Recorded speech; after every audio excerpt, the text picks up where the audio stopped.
The demo for Towa and the Guardians of the Sacred Tree just landed on pretty much everything, but Bandai Namco actually let me mess around in it, poke around at stuff before it came out. From my experience with it, I'm going to break down what I learned from its 2-character, 2-weapon combat system, explain how blacksmithing works to craft your own customized swords, personal favorite feature I gotta say, and how you acquire upgrades between runs with its town development mechanics. Now, one of the main hooks of Towa that sets it the most apart is that one of the 2 characters that you choose handles your main attack moveset. The other character that automatically follows behind you handles what spells you cast. If you're not just playing in a dark cave by yourself like I am here, another person can actually control that secondary character, making this also a full co-op game if you want it to be.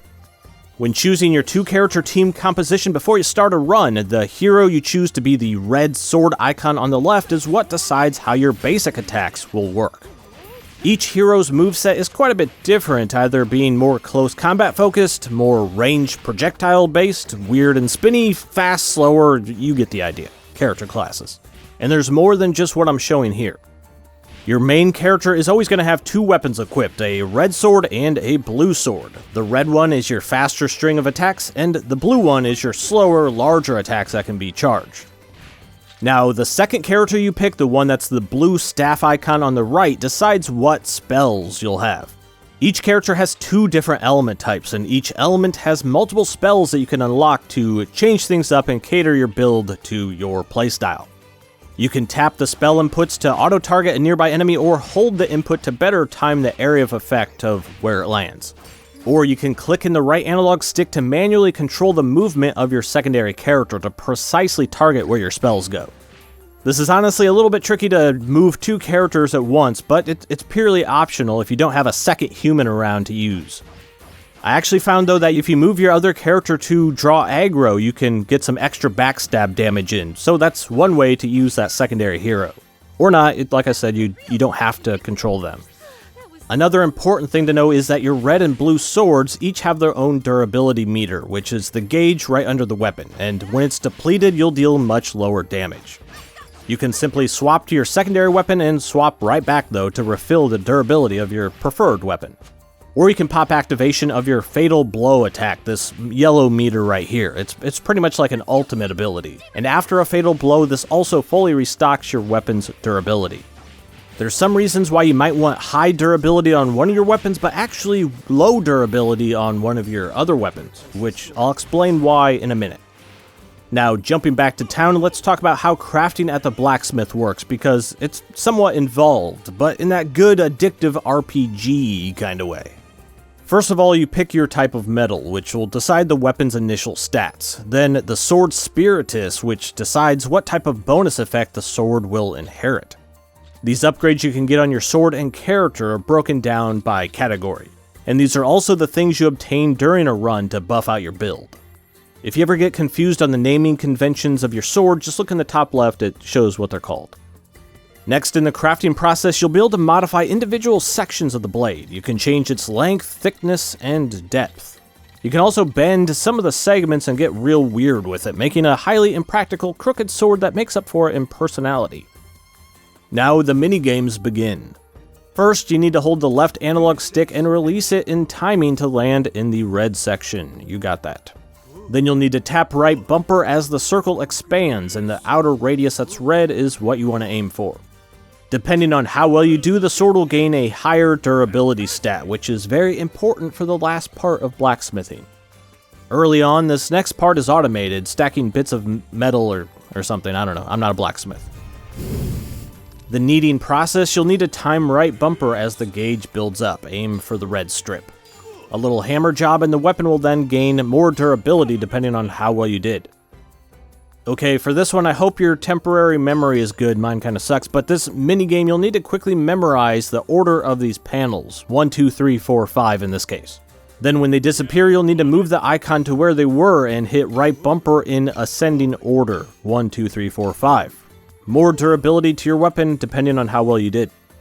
This next one, if you shaped your sword a lot, you'll need to use the hammer on the customized sections to automatically start to form that shape. For this next one, look at the tip of your sword and figure out which is the sharp front side of the blade and which is the non-slicey back part of the blade. You'll want to use the gray ash clay to manually paint the front section of the blade as precisely as you can. After that, switch over to the red clay type and use that to paint the other half backside of the blade. Mine turned out a little scraggly on that angled part, but it's all good. It counts. Next, another release of the left stick timing game to heat it up, and my abomination sword is starting to manifest. Dunk it in the water to quench it, and that'll wrap up this section, heading now into the most important part of weapon crafting, sharpening. Depending on how much durability you gain throughout the minigames, you'll be able to then use either the slash whetstone to increase the weapon's base attack, the quick draw whetstone which increases the damage of your sword swap attack, or fatal blow whetstone which increases the power of your ultimate ability. Each of these whetstones increase one stat but lowers another, while also taking away from your weapon's overall durability. Pump the stats as much as you feel like, but leave at least 10 or so durability if you don't want your blade to constantly break. This next part lets you customize some of the visual components of your sword, and honestly this wonky sword turned out nicer looking than I was expecting. How do I finagle this thing into its sheath? I don't know. Now back at the start of this entire process, if you're not into all the minigames, you can actually pick Smith's Choice as the forging method which automates the minigames, leaving you a not perfect but good enough final weapon.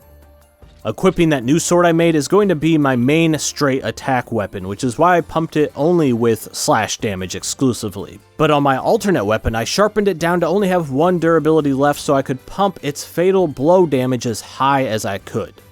So when my fatal blow is ready to use, I swap over to this sword that breaks in just one strike and pop it for the higher damage output of that fatal blow attack. There's numerous ways you can maximize your damage like this by creating each sword for a specific purpose, rather than just aimlessly jumping back and forth between your two swords. Okay, now let's get into some of the persistent upgrades you'll make to your town in between runs.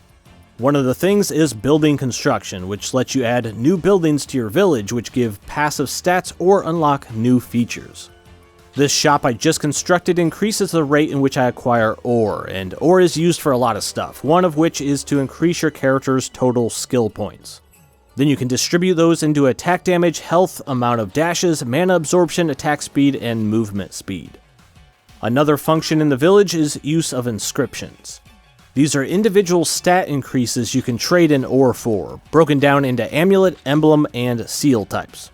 That decides what slots you can socket these into, giving you a further way to continually build up your overall stats between runs.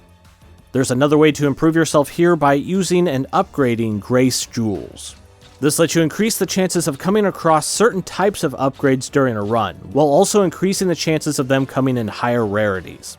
These are the upgrades you get to choose from after you complete a combat room. Then there's Virtues, and these are another way to gain permanent advantages and unlock new features as you progress. One of these is Revive Once from Death, which is pretty good of course in this type of game. You can also fish back in town with a simple fishing minigame, and the better the catch, the more points you'll acquire that can be directly traded in for things like ores, crafting materials, and inscriptions. Fishing is actually surprisingly useful in this because of all the things you can buy just from fishing. And the last thing I'm going to talk about today is in the kitchen. This offers a variety of meals that provide buffs at the start of a run, but they only last a certain number of rooms. During a run though, you can find food stalls out there that also provide meals, and if you come across one that you like, you can favorite it so it shows up in the next meal selection. This sushi increases my fatal blow attack power, which is perfect for that one durability sword I built to pile on my fatal blow damage. Alright, that was just the fundamental basics of Towa, but there seems to be much more depth to almost every single system I explained. This is just scratching the bark. Between Towa and the Guardians of the Sacred Tree, Elden Ring, and Shadow of the Erd Tree, I'm starting to think that Bandai Namco has a little crush on mythical wood. That's cute. But for you guys, go out there, try out the demo of Towa, let me know what you think of it, and someone also tell me how the co-op plays, because I haven't gotten to try that yet. I believe the demo is out on PC, PlayStation, Xbox, and Switch. Okay, that's it for me. I'm Alex, and thanks for watching.